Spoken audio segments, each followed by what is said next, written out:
Good morning, everybody, and welcome to the Reverend Guitar Circle I Ranch. It is Ken, and behind the camera is the lovely Miss Penny.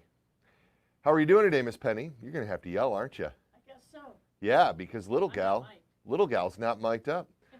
So we are checking out a new system here. Our good friend and technical wizards that work in-house, Mr. Jeff Wynn, our in-house marketing guru, has hooked us up with a bunch of fancy new equipment in conjunction with our sales manager, Zach Ward, who runs a successful podcast business on the side. I don't know, really a business, but he has a cool podcast and's got a lot of cool equipment. And so I went to all these people and was like, hey, how come your guys' stuff is, you know, all well done, and I'm doing this show every week on an iPhone camera. And then I was given some suggestions with what to purchase and set up, and that has been done. So if something sounds odd to you with the sound, other than, oh my God, that's what he really sounds like. That's what you really sound like. I don't really need any comments like that, although I have a hard time differentiating this. When I can't watch these things when they're over, so hopefully it sounds good. Because I hear the sound of my own voice, and I just think it's weird. But I think for future broadcasts, I really think that we should mic up Penny, and you guys can vote on that below. But if she's going to make fun of me, you should at least hear her do it. Also, yes, dear. We are also broadcasting live on YouTube. So this is also the first Friday morning Facebook Live that is being broadcast simultaneously here and on YouTube television. Simulcast, if you will. How exciting, a simulcast. Yeah, that's exciting, LG. What about the Insta Pajamas? No Insta Pajamas. This is it's a whole different thing. It's a whole different thing. So that's what's going on today at the Circle R Ranch. We've been screwing around with technology. There's wires everywhere. But this is what we've been moving towards. I am playing an absolutely gorgeous midnight black Reverend Contender HB, new for 2020, and I am plugged into a car Rambler, which is set to be running at 20 watts. And I've got the EQ relatively flat on the car with a little bit of reverb, as you can hear. And this is what the guitar sounds like clean through this rig. That is the bridge pickup, and here's the neck.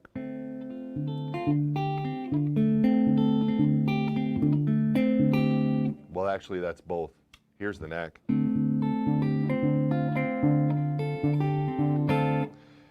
Penny thought, Penny probably thinks I should either talk or play, but, you know, that's the nature of this broadcast. I keep everybody on their toes. We haven't given this guitar its due. I had a Charger HB and Alpine on the show last week. This guitar is also available in metallic Alpine and our fancy new metallic purple, which is new for 2020, the Italia purple, as it were. These are special guitars. Naylor fumbled around with single cutaway set neck back in 2006, 2007, the original Roundhouse. And never felt reverendy enough for Joe, even though it was fairly popular and sold fairly well. We wanted to reapproach the single cutaway set neck model and just have it look and feel like a Reverend. So there were a couple of new models added to the line for 2020, the Contender being one of them. Note on this bad boy, this beautiful bound Reverend headstock tilt back. Penny, am I getting there with this? What do you? Yes, for sure.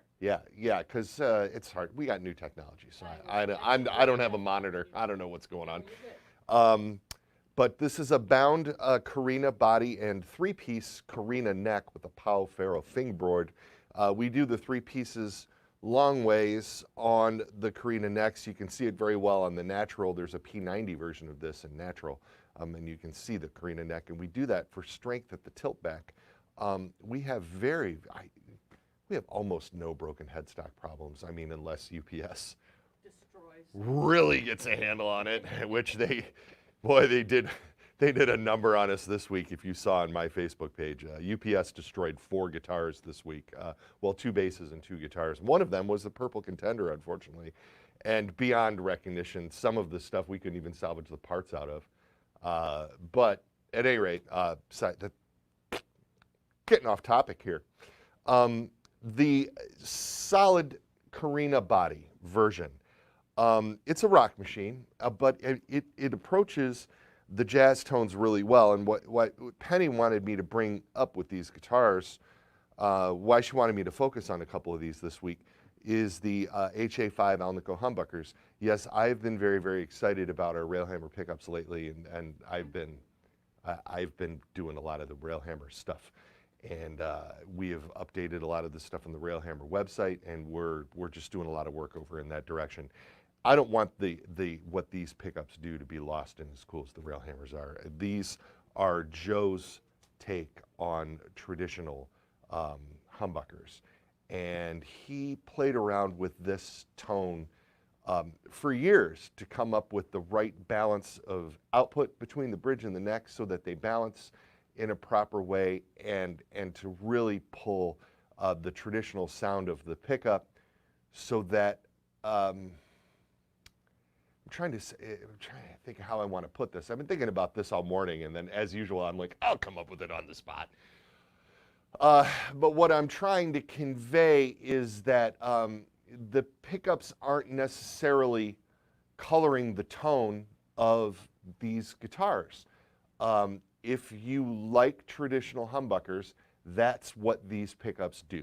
They sound like traditional humbuckers, and if you were to put them in other people's guitars, they would sound like the traditional humbucker in those guitars. And so that being said, it's a really cool platform to let the Carina bodies shine through. And you can hear the Carina body and the scale length, and I really am a big fan of the neck pickup, which is weird because I'm traditionally not a neck pickup guy, but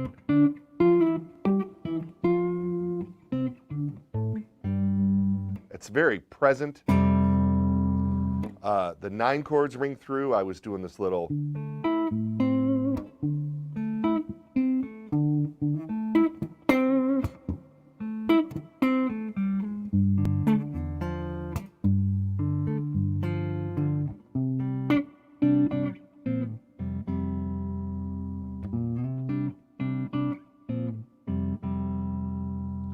nice and warm. Both pickups on. Just a little bit of snap.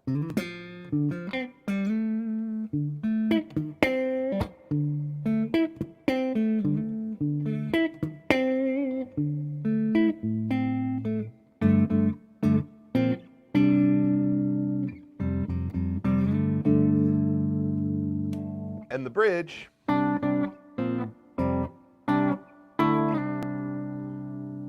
warm, brighter obviously, but without being too, without any brittle at all. Yes, the pedal board is in front of me, but right now you are just hearing the sound of this guitar through the amp. When you put a little the clone on this,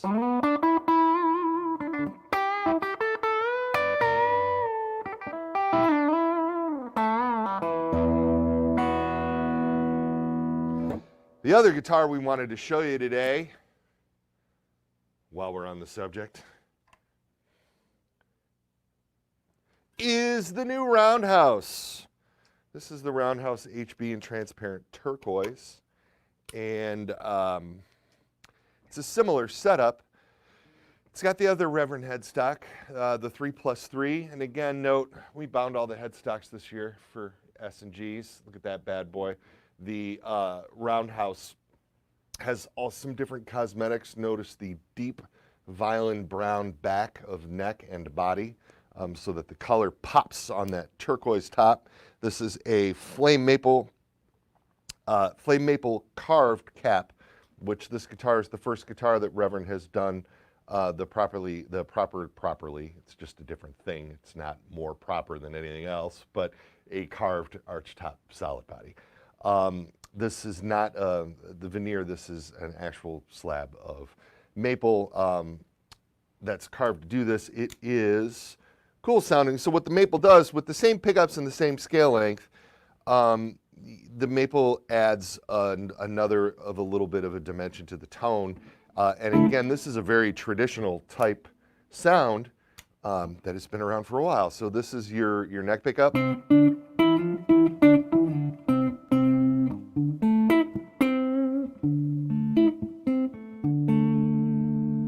Both pickups.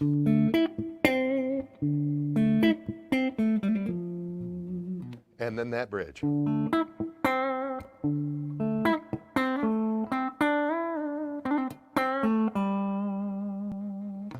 The guitar's got a little bit of an added dimension. To my ear, there's a little more going on in the upper mids.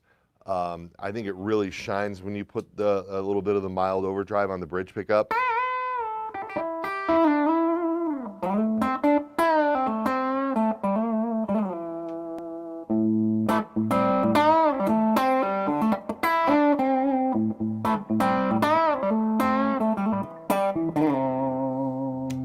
Neck pickup.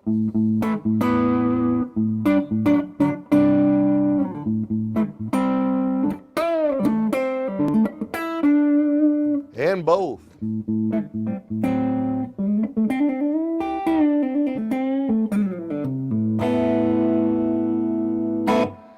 And then rock tones are a no-brainer. You know, I'll take some questions and stuff, and I'll wrap up with the little riff that I was playing in the beginning on this guitar instead of on that guitar. And if you're so inclined, you can come back here after and go AB. They call that AB, right? LG. Oh yeah. LG, I'm afraid, boy, we're not hearing you. But I'm going to take some questions from you, and I will repeat the questions today. They say, well, Jeff says that you can hear me a little bit. Hear you a little bit. Okay, then. All right, then. Mike Edison said, I'm like your Ed McMahon. I don't know how I feel about that. Also, Hi, Mike. yeah. Hey, everybody. I hope you've all read Mike Edison's books. If you haven't, you're missing out. What an entertaining writer that man is. Start with, I have fun wherever I go. And then you'll feel like you know him a little bit after you read that. And then you can follow that up with Your Complete Disappointment, which is classic. And The Drummer Matters is his latest. And it's a book about Charlie Watts. It's also hellish entertaining. Also, I should tell Yes. the people Tell the people. that I click on a comment and it shows up on the video screen as you're looking at Mike's comment now. Oh, that's interesting. Right. So I can scroll back and be like, that's what. See, this guy asked. you know, we're gonna figure this out. Yeah. For sure. For sure. What else you got, LG? I don't have a lot of questions going on here. Oh, I'm just knocking it out of the park today, folks. I Is guess that you really? are. What's the difference, I guess? But like, if somebody was deciding between those two guitars. It's personal preference, look and feel. Again, I think you get a little bit more of a three-dimensional tonal quality with the maple cap on the Roundhouse. So, I mean, it's the difference between, it's the difference between having a maple cap and not having one, having a slab body. And I think we all know what that means without, you know, mentioning them who shall not be mentioned in my presence. But I mean, it's a similar type vibe to that. It's 24 3/4 scale length. And the slab body guitars have a particular sound and a particular punch, and they are very, very popular for that reason. And so we've approached both sort of styles with these two guitars. And I think you got it. LG, you got it. Yeah. All right. I should mention, Yes. because Jay Navarro looked for it live on YouTube, and it's not. We don't know why it's not going through on YouTube, but it's not. Well, thanks, Jay. We will investigate. We'll dial all this in. Jay Navarro, I would like to have Jay come down here and sit across from me and play some riffs. Or we could do it, Or virtually, too. we could split screen. We can. Yeah, but then I don't get to hang out with Jay. That's a good point. I mean, the virtual stuff is cool and everything, and I wouldn't mind doing that, but he's close enough that he can come visit me, I think. That's true. Just saying. That's good. But we should definitely get some split screen stuff going with Greg and whatnot. Right. I think that would be fun. So this is all, now that the technology is being installed, these are all things we can look forward to in our future. She's working furiously, folks, I I'm swear. reading through, everybody said something at once. Tom Essler Hey, Tom. says, oh, wrong thing, hold on. Tom Essler says, is the neck profile the same on the set neck models? It is. If you've played a Sensei, you have a pretty good idea of how these two guitars feel. Now, the Sensei has less wood at the neck heel, so the Sensei models feel a little bit more resonant because there's more of the neck apart from the body. And the more neck you have floating out there, the more resonant the guitar feels because the neck is actually vibrating. Whereas with both the Roundhouse and the Contender, there's more wood right here. And so you can feel that in your hand when you're playing on the upper frets, for one. But the other thing is it makes the mid-range a little bit more focused. It makes the guitar a little bit less resonant. It makes your initial attack a little bit brighter. Those two things are very similar between the Roundhouse and the Contender HB, but you can really feel the difference going back and forth between these two guitars and the Sensei. Now, with the Sensei models, however, the neck profile feels the same in your hand when you're holding it, down in position 1 or whatever. The neck profile is the same. So, yes, good question. She's still going. I know. I can dig it. Darrell Hey, Darrell. wants to know about limited edition colors for the Contender, or is it too soon to talk about that? I just don't have anything in the works right now. Wildwood did some of these roundhouses in faded burst, which was really cool. And we've ballied around doing a couple of other ones maybe next year, but they scheduled out a lot of really, really cool guitars. And so all that stuff is going to be sort of down the road. I haven't had anybody jump on the Contender as far as doing limited color runs yet, as far as a dealer coming to me. So at the moment, I don't have anything planned. I mean, we're still kind of in this,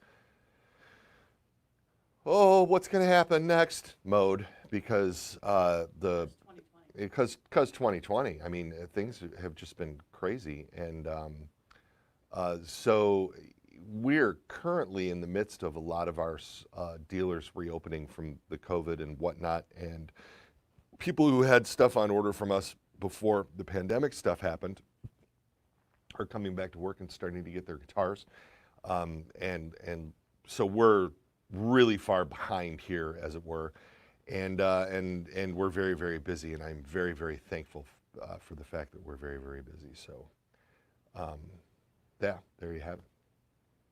What else you got, LG? Let's see, I got turned around. Scott says he has an LE flat rock in emerald green. Ooh. And he feels like the neck edges are sharp. And he wants to know if all the flat rock neck edges are sharp. Should he have his rolled? I guess that's a personal preference thing. That is a personal preference thing. I mean, the fret edges do break in sort of after time.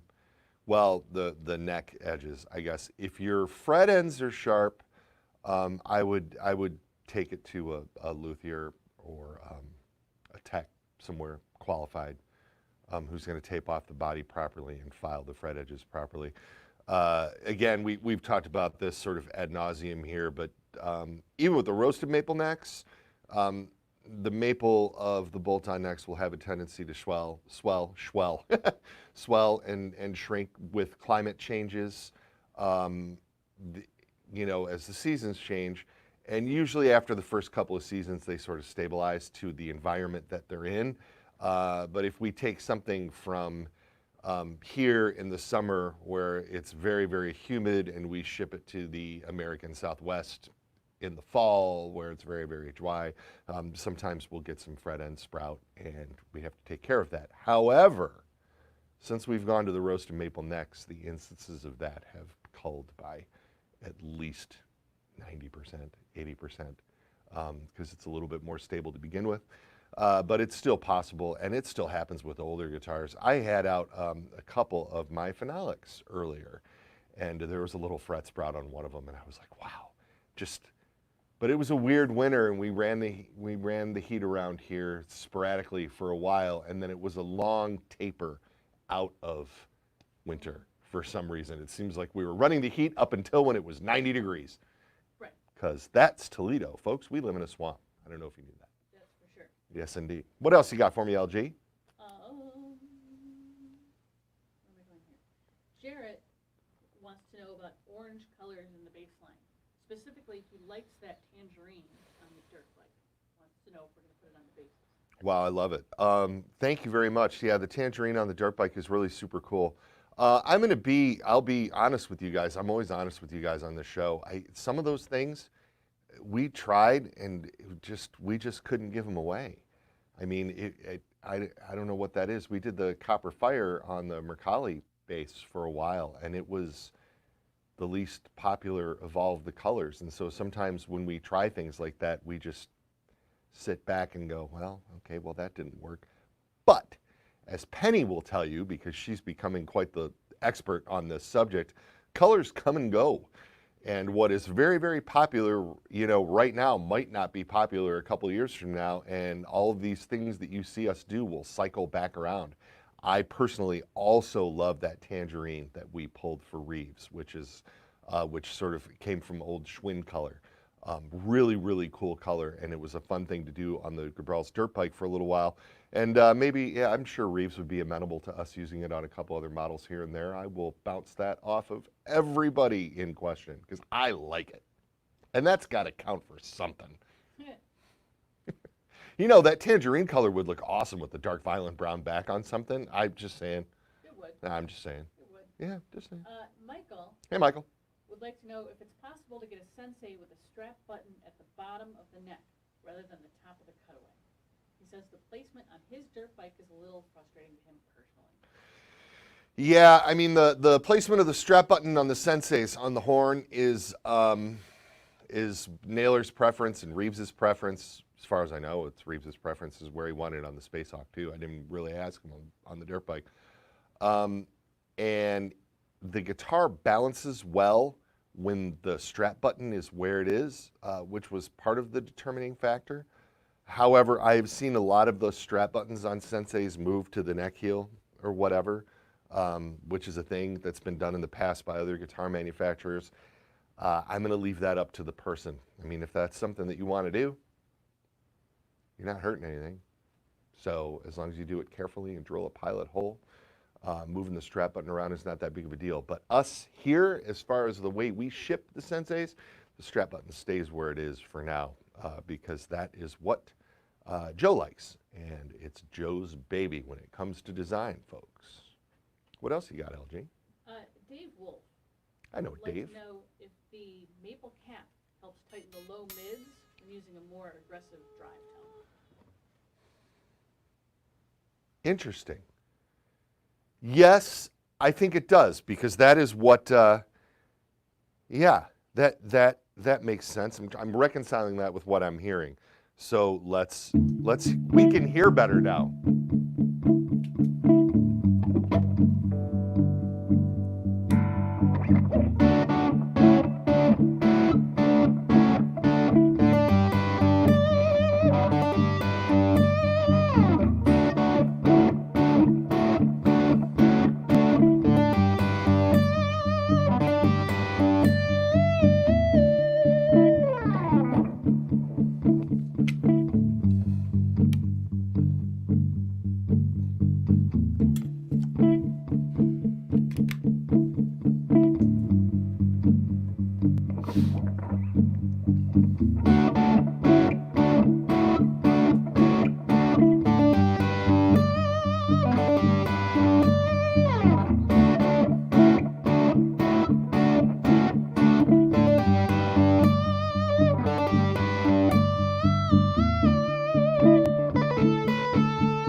Interesting. Oh, that's a bummer. Now I'm making a mess. You are making a mess. Still.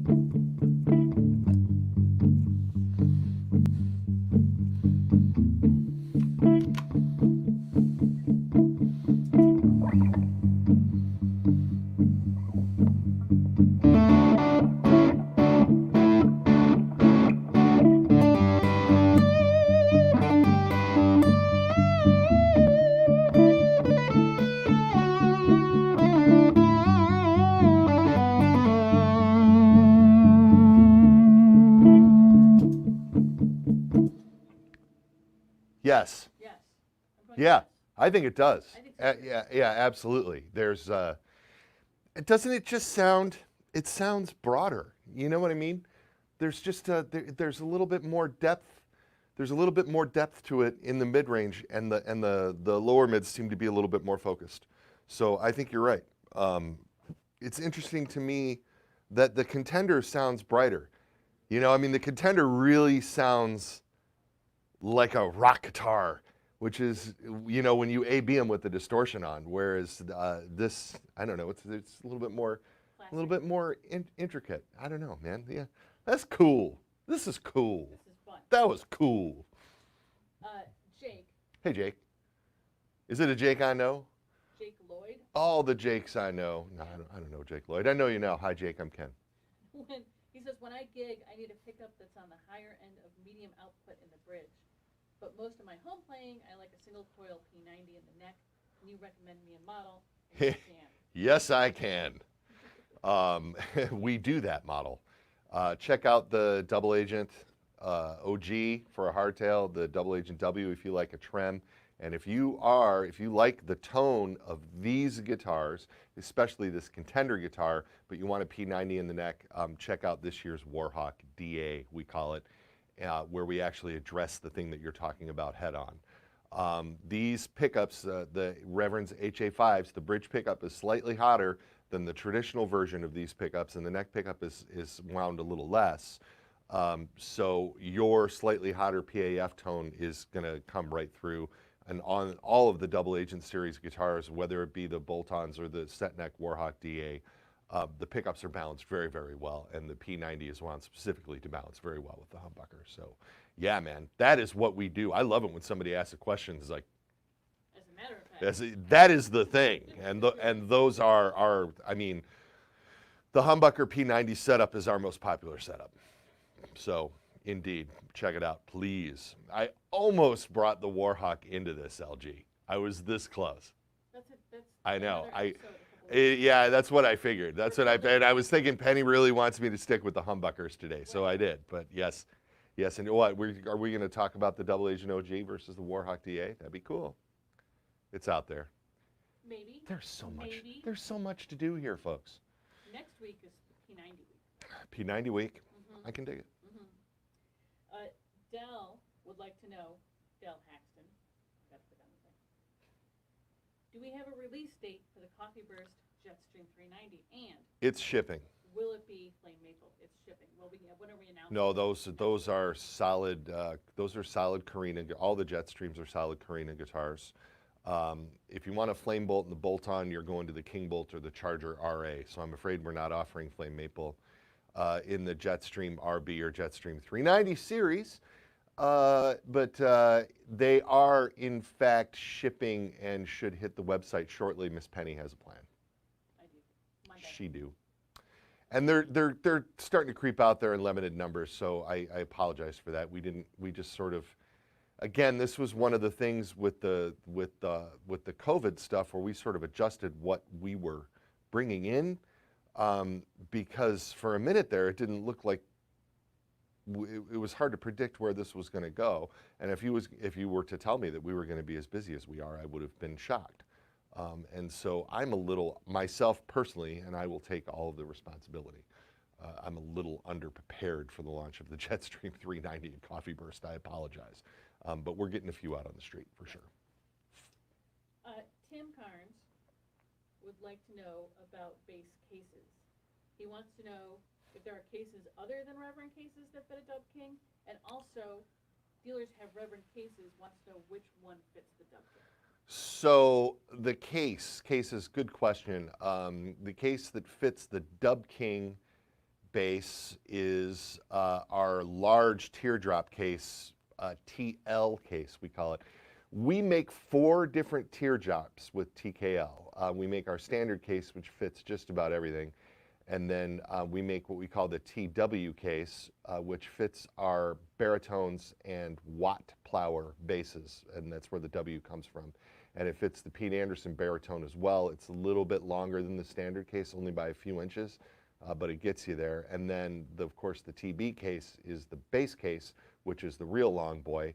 And then there's the TL case, which was designed to fit the instruments with wider bodies.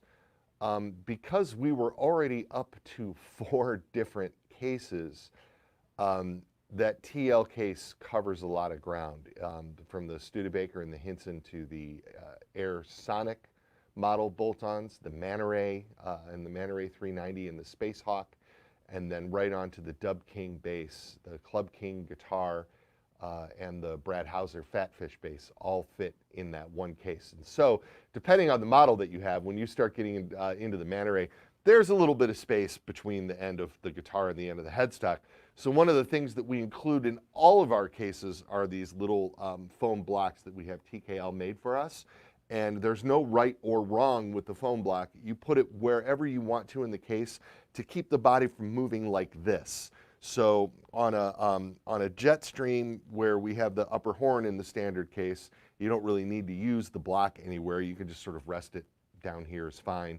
But when you have it with the Sensei or with one of these, you can put the block in different ways, because what you don't want back and forth movement. And I wish that we were at a place where I could have a custom molded case for every single model that we make. But as you guys know, we have a lot of models out there, and it starts to, the teardrop cases are already expensive, as you know, but they are very nice.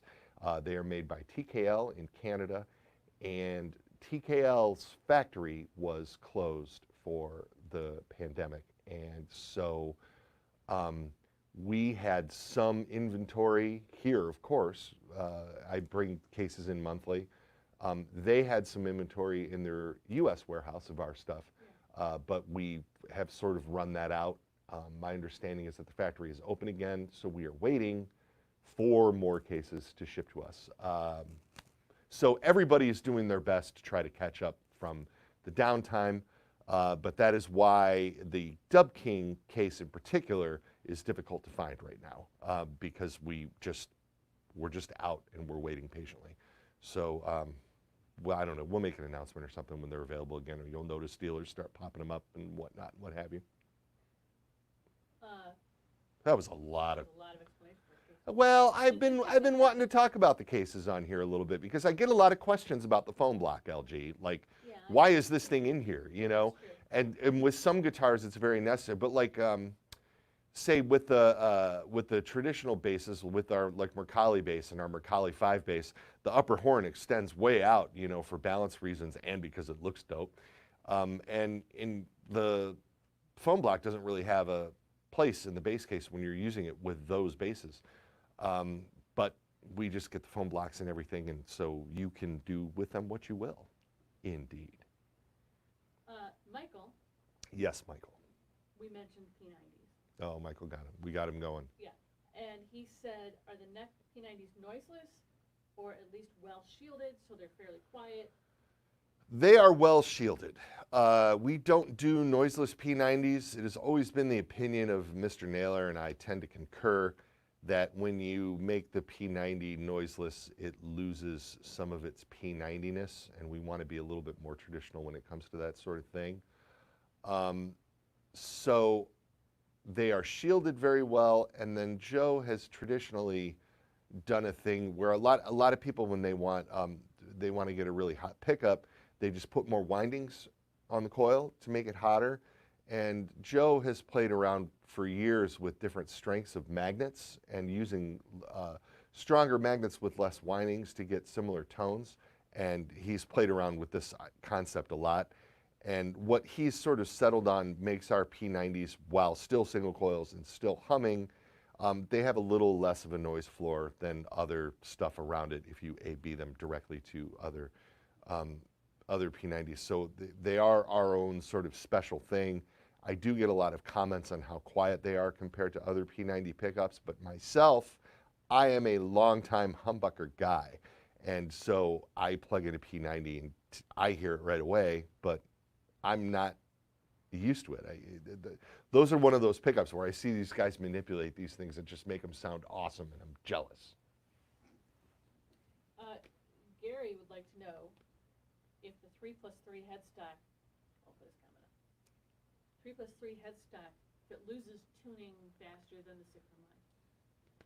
Man, that is a tough question, Gary. In general, the answer, oh, I love this. This is why I do this show. That is such a cool question. That is such a cool guitar tech thing to talk about.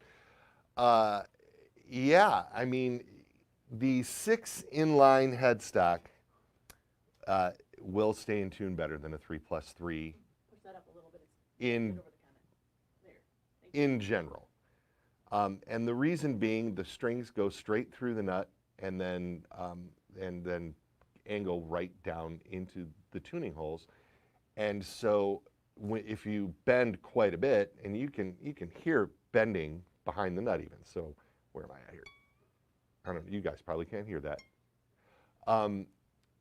When you bend a string, the string is supposed to slide back and forth cleanly through the nut, and then so when you're done bending, the string ends up in the same exact position as it did before you did the bend, hence the guitar stays in tune. With straight string pull down to an inline headstock, you accomplish that a little bit easier than you do with the 3+3.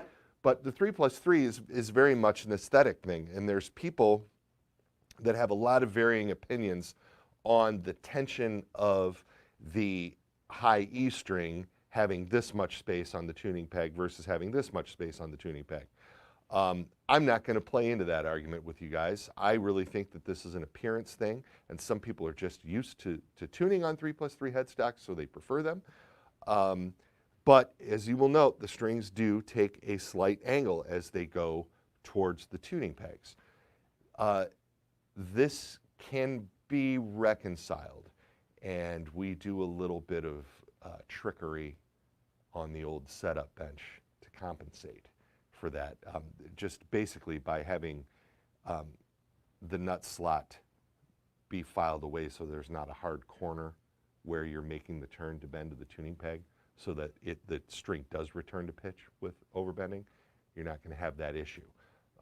So a properly set up guitar, and it's a very subtle thing, but when you do that and you set up a guitar properly, you help eliminate a lot of those issues.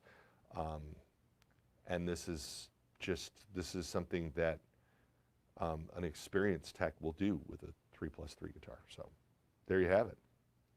Good question.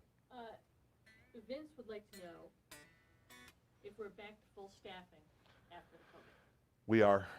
We are in the state of Ohio, and we were given the go-ahead at the top of last month to start bringing our guys back. And so after a little bit of time of there being 1, 2, and then 3 people in the building, and of course there was 1 at a time in the building for a little while, and we went through our various incarnations of things. As of the last couple weeks, we are running, everybody that worked here before this whole thing started works here again. They all seem to be fairly happy and frisky, wouldn't you say, LG? Yeah, for sure. Yeah, we're really glad to be back to work, folks. They say when you love what you do, you won't work a day in your life, right? That's what they say. That's what they say. It's still a lot of work, though, isn't it, LG? Yeah. But yeah, we're up and running, man.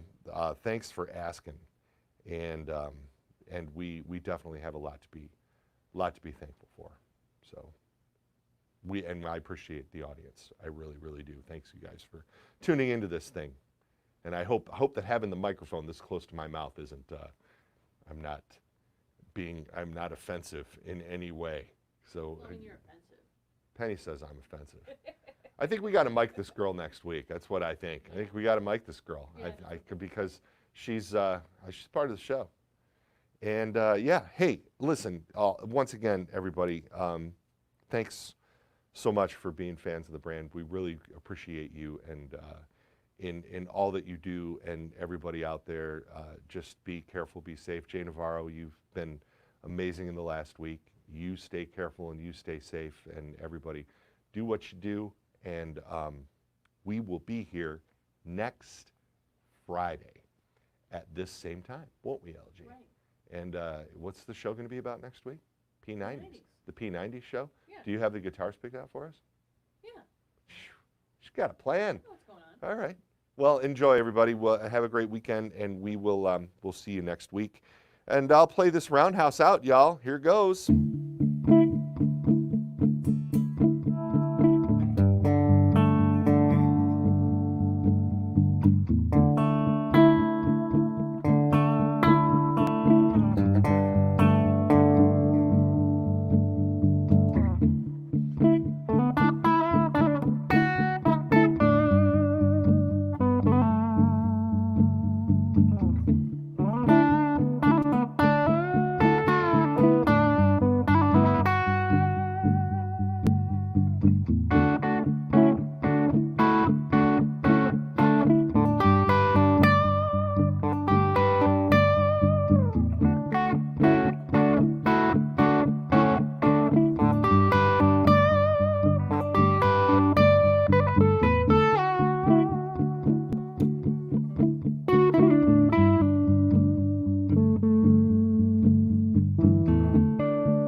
Bye-bye. Sit, Ubu, sit. Good dog.